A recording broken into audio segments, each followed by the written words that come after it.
Tunneling works for MRT SSP line begins today.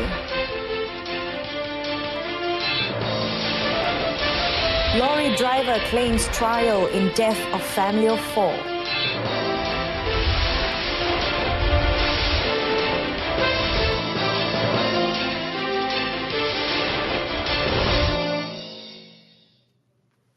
Good evening. Welcome to News on 2. You're with me, Renee Fong. Prime Minister Datuk Seri Najib Tun Razak launched tunnelling works for the MRT Sungai Buloh Serdang Putrajaya SSP line at Bandar Malaysia, Kuala Lumpur today. Datuk Seri Najib was given the honour of starting the massive tunnel boring machine, which will bore some 13.5 kilometres for the underground section of the proposed 52.2 kilometre long SSP line. The SSP line is the second under the Klang Valley MRT project and will run from Sungai Buloh to Putrajaya through Kepong, Batu, Jalan Ipoh, Titiwangsa, KLCC, Tun Razak Exchange, Bandar Malaysia, Sungai Besi, Serdang, UPM and Cyberjaya. The line will have 35 stations, 11 of which will be underground. According to Transport Minister Datuk Seri Liao Tiong Lai, 22% of the SSP line has been completed, which is due to be in operation by 2021. The SSP line project is being developed by Mass Rapid Transit Corporation Sdn Bhd MRT Corp, while MMC Gamuda KVMRT T Sdn Bhd is responsible for the underground works. The tunnel boring machine, manufactured in Germany, first created history when it was used for tunnelling works for the MRT Sungai Buloh Kajang SBK line. The MRT line 2 is at 22% completion, and MRT Corp hopes to finish the project below the budgeted construction cost of 32 billion ringgit and earlier than the final deadline of 2022. A total of 10 billion ringgit of the 30 billion ringgit cost has been used up so far. Long the way ni kita dapat buffer here and there. Saya yakin kita boleh siap dalam masa ditetapkan ataupun lebih awal sedikit, insya-Allah. The project will use 8 refurbished tunnel boring machines TBM as well as 4 new ones. The use of the refurbished TBMs has saved up to 15% from what it would cost to purchase new machines at 60 million ringgit each. Datuk Seri Sharil spoke after the launch of the first refurbished TBM for the line at the Bandar Malaysia North Station today. The Transport Ministry will dispatch 3 more investigating officers to take part in the ongoing MH370 search and rescue SAR mission in the Indian Ocean. Its Minister Datuk Seri Liao Tiong Lai said the officers will submit weekly reports to the ministry concerning the development of the SAR mission.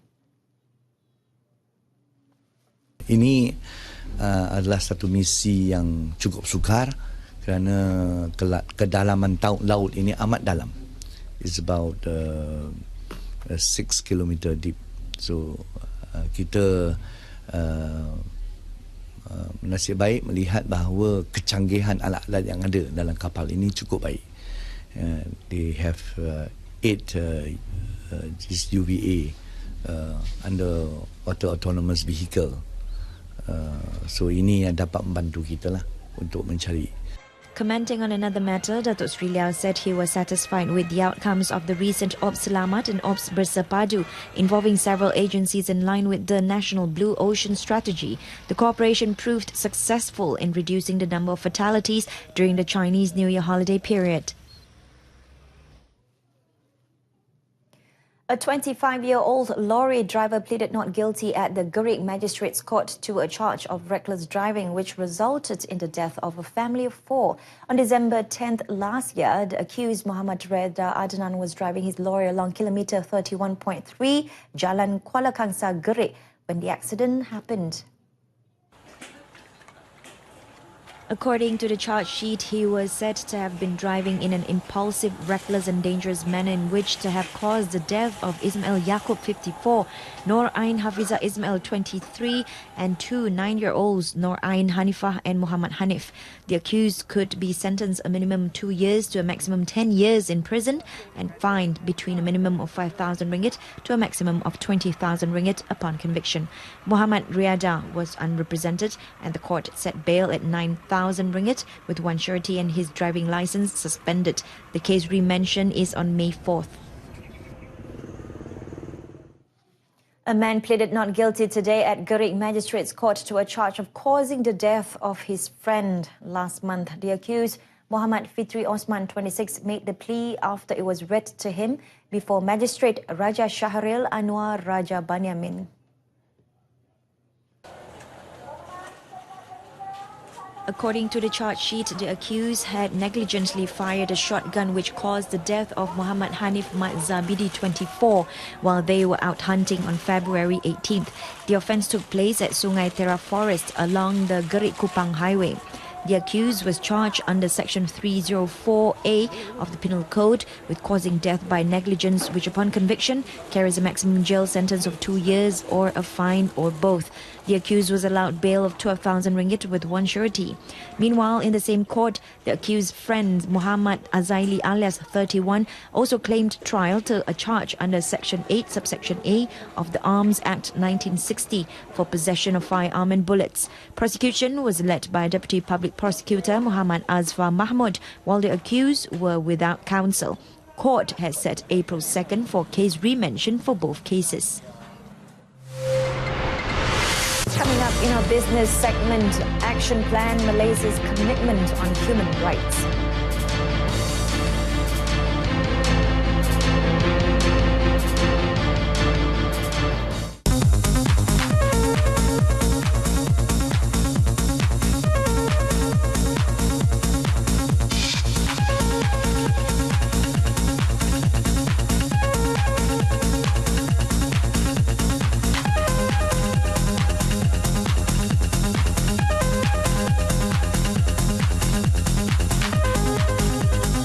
Today launched the National Human Rights Action Plan, demonstrating Malaysia's commitment to guarantee and safeguard human rights in the country.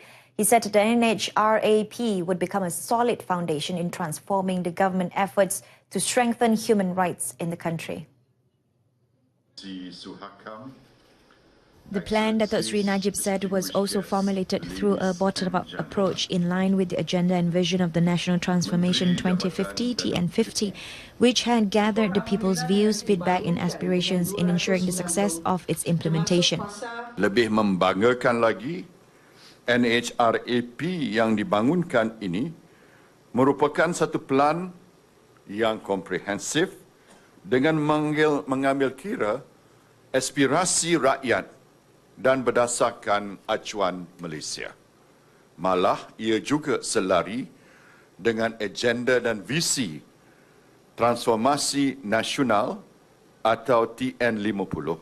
Speaking at the launch at the Perdana Putra building in Putrajaya, the Premier also described the public document as dynamic, flexible and open to improvement based on the needs of the nation as time goes by. Meanwhile, Datuk Sri Najib said the NHRAP document outlined 5 key thrusts developed in accordance with international standards with reference to the United Nations guidelines. The Premier added that the 5 cores of the NHRAP were actually inspired by the Quran, which states that religion should not sideline human rights and instead guide humankind towards cultivating a mindset of wisdom and intelligence. The 5 cores included civil and political rights, economic, social and cultural rights and rights of the vulnerable groups. The plan also intends to look after the rights of Orang Asli, the natives of Sabah and Sarawak, as well as the country's international responsibilities. Apa yang lebih penting, kejayaan NHRAP ini amat bergantung kepada sejauh mana pelaksanaan yang berkesan dapat direalisasikan kepada segenap perengkat dan oleh setiap agensi pelaksana mengikut tempoh jangka mangsa yang ditetapkan.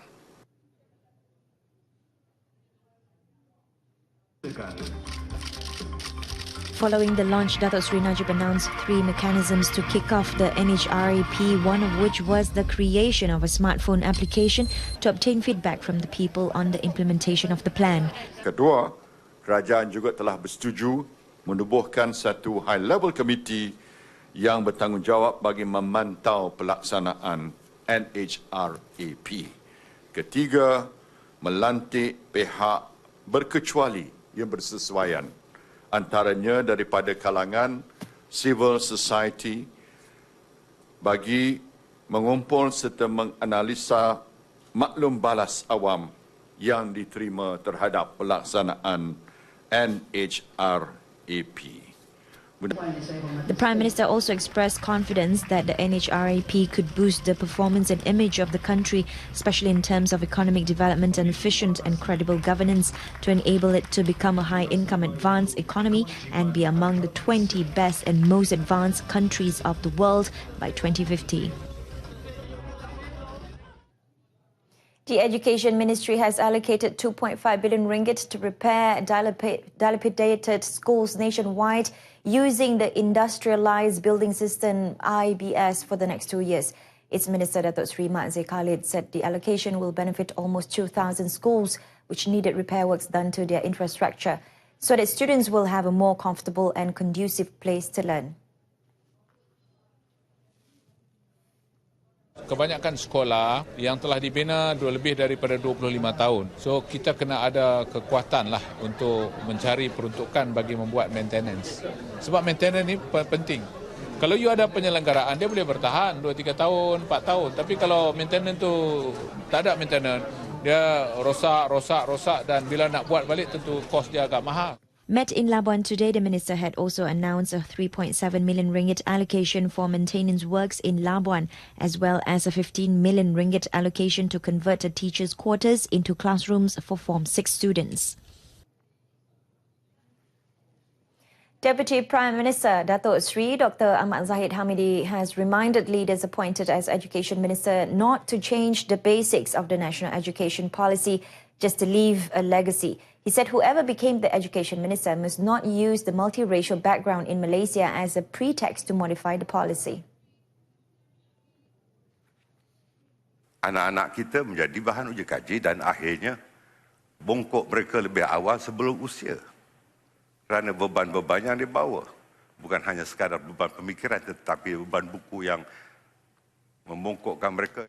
Datuk Seri Dr. Ahmad Zahid was speaking during the National Islamic Consultative Council in Putrajaya today. The council concluded 30 resolutions from 7 clusters: education, legal, economy, social politics, Islamic thinking and da'wah, which will be presented to the cabinet ministers. Malaysia is looking forward to the introduction of a new tax system for new industries in Organisation for Economic Cooperation and Development (OECD) member countries, which is applicable to the country. Second Finance Minister Datuk Seri Johari Abdul Ghani said Malaysia was eager to learn the tax mechanism for new industries, including for short-stay leasing platform Airbnb and e-hailing services such as GrabCar and Uber.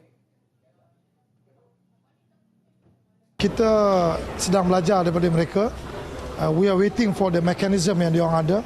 Then we will comply. Otherwise, at this moment, even if you want to tax them, it's very difficult to tax because they are not here. Yeah, so the mechanism has to be right. He spoke after launching the Revenue Day 2018 today. On the One Malaysia People's Aid BRIM, Datuk Seri Johari said those who failed in their previous applications could make their appeal starting April. One Malaysia Training Scheme SLIM allowances that was raised from 1,500 ringgit to 2,000 ringgit came into effect today. According to SLIM Secretariat Chief Nur Rashikin Ismail, the raise in the allowance was implemented to help the trainees perform effectively in their workplaces. Prime Minister Datuk Seri Najib Tun Razak announced the raise at the Central Zone SLIM Open interview event in Serdang last week. Since its inception in 2011, SLIM, over 144,000 graduates have benefited from both training and open interview programs. To date, 400 companies have collaborated with SLIM. The next stop for the SLIM 2018 roadshow will be University Malaysia Sabah in Kota Kinabalu from March 17th to 18th. There will be 10,000 jobs on offer for local graduates during the event. Concludes this evening's News on 2. In our top story, tunnelling works for MRT SSP line begins today. Join us again at 12:30 tomorrow afternoon. I'm Renee Fong. Thanks for watching and have a pleasant evening.